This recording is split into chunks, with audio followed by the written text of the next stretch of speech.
दोस्तों, सभी मुस्लिम देश इजरायल और फिलिस्तीन के विवाद पर एक मत होकर इजरायल का विरोध करते हैं। इन सभी बातों को नजरअंदाज करते हुए कि हमास ने बिना उकसाए इजरायल पर हमला किया, पैरासूट और ग्लाइडर का इस्तेमाल करके इजरायल में घुसे और पार्टी कर रहे आम इजरायली नागरिकों को काफी बेरहमी से मारा, जिसमें 250 से ज्यादा लोग मारे गए। इसके अलावा कई इजरायली नागरिकों समेत सैनिकों को बंदी बनाकर उनके खिलाफ कई तरह के अपराधों को अंजाम दिया गया, जिसके बारे में हम यहाँ पर खुलकर बात भी नहीं कर सकते। लेकिन इतना सब कुछ होने के बावजूद मुस्लिम देशों को यही लगता है कि गलती इजरायल की है। चाहे ईरान हो, सऊदी हो, इजिप्ट हो या फिर कतर, सभी मुस्लिम देश एकमत होकर इजरायल का विरोध करने के लिए खड़े हो चुके हैं। लेकिन कतर ने तो एक ऐसा बयान दे दिया जो हमारी समझ से परे है, क्योंकि यहाँ पर ऐसा लगता है कि कतर गुस्से की आग में लॉजिक और रैशनल थिंकिंग जैसे शब्दों को पूरी तरह से भूल चुका है। तो चलिए कतर की तरफ से क्या बयान सामने आया है, इसे डिटेल से समझते हैं। दरअसल दोस्तों, इजरायल की तरफ से हमास के खिलाफ शुरू किए गए पलटवार को देखकर लगभग सभी इस्लामिक देश ये बात अच्छे से समझ चुके हैं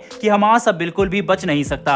इसी वजह से कुछ देश मानव अधिकार और शांति की दुहाई देकर युद्ध को रोकना चाहते हैं, तो कुछ गुस्से की आग में पागल हो चुके हैं। और इसी की कड़ी में कतर ने अचानक से सामने आकर बड़ा बयान देते हुए यूरोप और पूरी दुनिया को धमकी दी और कहा कि अगर गाजा पट्टी पर इजरायल इसी तरह से बमबारी करता रहेगा तो वह गैस समेत क्रूड ऑयल का एक्सपोर्ट बंद कर देंगे। हम यहाँ पर मानकर चल रहे हैं कि कतर का सोचना है कि उसकी देखा देखी सभी तेल प्रोड्यूस करने वाले मुस्लिम देश कतर के साथ जाकर तेल का निर्यात बंद कर देंगे और ये देश ऐसा करके यूरोप समेत पूरी दुनिया पर इजरायल की तरफ से गाजा पर किए जा रहे हमले को रोकने के लिए दबाव बनाना चाहते हैं। कतर का मानना है कि ऐसा करके सभी देशों में महंगाई बढ़ेगी और बिना तेल के ट्रांसपोर्ट सिस्टम पूरी तरह से बर्बाद हो जाएगा, जिसके दबाव में सभी देश इजरायल को युद्ध रोकने के लिए कहने पर मजबूर हो जाएंगे। कुछ समय पहले फिलिस्तीन की तरफ से भी अरब देशों से मदद मांगी गई थी कि वह इजरायल के खिलाफ कार्रवाई करे और सभी अरब देशों के विदेश मंत्री मीटिंग करके फैसला करे कि आखिर इजरायल को कैसे रोका जा सकता है। इसी बीच कतर की तरफ से ऐसे उत्तेजित करने वाले बयान देखकर ये बात साफ तौर पर कही जा सकती है कि कतर फिलिस्तीन और इजरायल के विवाद पर सही तरह से नहीं सोच रहा और उन्हें लगता है तेल और गैस का एक्सपोर्ट रोक वो दुनिया को झुका सकते हैं। लेकिन चलिए अब इस बयान की सच्चाई को समझते हैं। दरअसल दोस्तों, मुस्लिम देश जिस क्रूड ऑयल और नेचुरल गैस की धोस दिखा रहे हैं, अगर इन्होंने इसके निर्यात को रोक दिया तो इन देशों की 70 से लेकर 90% तक की इकोनॉमी एक ही झटके में खत्म हो जाएगी। अगर हम तथ्य के आधार पर देखें तो अरब देशों के पास बिजनेस और एक्सपोर्ट के लिए क्रूड ऑयल के अलावा कुछ खास नहीं है।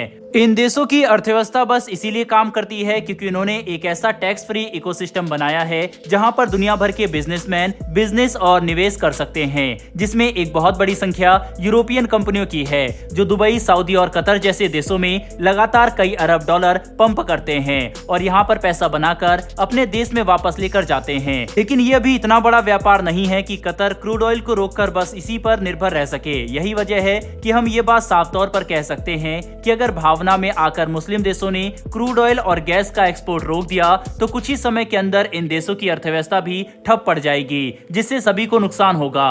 वहीं पर दोस्तों, शायद कतर इस बात को भी भूल चुका है कि दुनिया में क्रूड ऑयल और नेचुरल गैस के लिए कई दूसरे देश भी मौजूद हैं, जिसमें रशिया और अफ्रीकी देश प्रमुख हैं। ऐसे में अगर मुस्लिम देशों ने दुनिया पर दबाव बनाने के लिए अपने पास मौजूद संसाधनों का गलत इस्तेमाल किया तो बहुत जल्दी अफ्रीकन देश, अमेरिका और रूस global crude oil supply chain में मिडिल ईस्ट के देशों को रिप्लेस कर सकते हैं और तब एक ऐसी सप्लाई चेन बनेगी जिसमें मुस्लिम देशों का कोई भी हिस्सा नहीं होगा, जिससे आगे जाकर ये देश खुद को एक तरह से शक्तिहीन बना देंगे। पर हम इस बात से भी इंकार नहीं कर सकते कि इस तरह के बड़े बदलाव से पूरी दुनिया में काफी बड़ी तबाही देखने को मिल सकती है, चाहे वह सप्लाई चेन में आई परेशानी हो या फिर ऑयल प्राइस में रॉकेट की तरह होने वाली बढ़ोतरी। लेकिन अंततः यहाँ पर ज्यादा नुकसान खाड़ी देशों को ही होगा। इसीलिए ये बात समझना ज्यादा मुश्किल नहीं है कि कतर के बयान किसी भी तरह से हकीकत से जुड़े नहीं है और इससे किसी भी देश को कोई फर्क नहीं पड़ता। लेकिन दोस्तों, कतर की तरफ से सामने आए इस बयान के बाद आपको क्या लगता है कि क्या सच में फिलिस्तीन के लिए अरब देश इतना बड़ा रिस्क लेकर